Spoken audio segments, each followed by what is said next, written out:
Welcome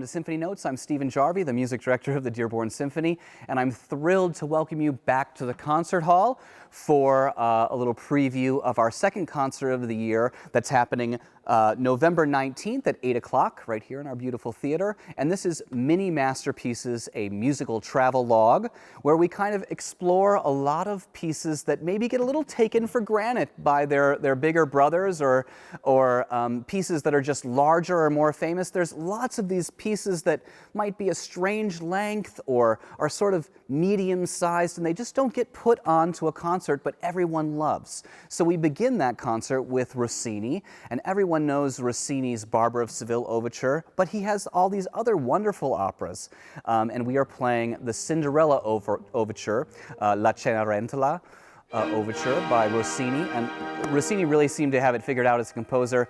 He was someone that retired early, something that composers never seem to do. They either run out of money or something terribly tragic happens to them or something like this. But Rossini actually was a chef and had a real joy for life and retired early. So I just think the joyousness of his music, whether it's Barber of Seville, Cenerentola, La Scala di Seta, there's so many of these overtures that we love, and we can't wait to start the program with that. Then we have Debussy's Clair de Lune.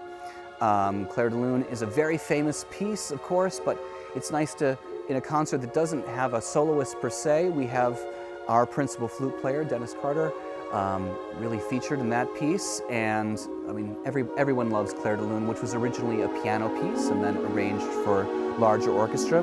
We go on to my favorite little secret piece that is just so hard to fit into the right puzzle pieces of a season sometimes and gets overlooked. Ibert, Jacques Ibert's Divertissement, divertissement, piece for fun. And this is the most representative of sort of wacky French cabaret music that you could possibly imagine. It's so much fun. There's everything from kind of the sound of police whistles and all sorts of cacophonous chaos to the sounds of the street of Paris.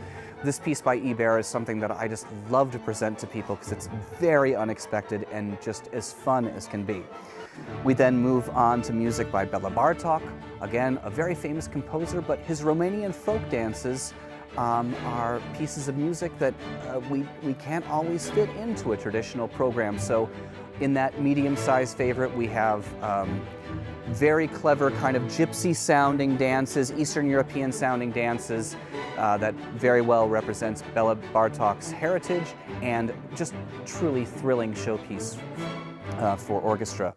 Then we close the concert with something by Claude Debussy, also like the Clair de Lune, Debussy's Petite Suite, an incredible piece of music that again was originally written for piano and then later orchestrated, and it has lots of imagery. We have a movement that's on a boat. We have kind of that evocative Monet sounds happening that only Debussy could make happen. And in a concert of petite masterpieces, the Petite Suite is a perfect way to end. So we hope you can come and join us on November 19th at 8 o'clock here in our gorgeous theater with these incredible musicians for our second Masterworks program, Mini Masterpieces and Musical Travel Log. Thanks so much for joining us, and we hope to see you at the Symphony.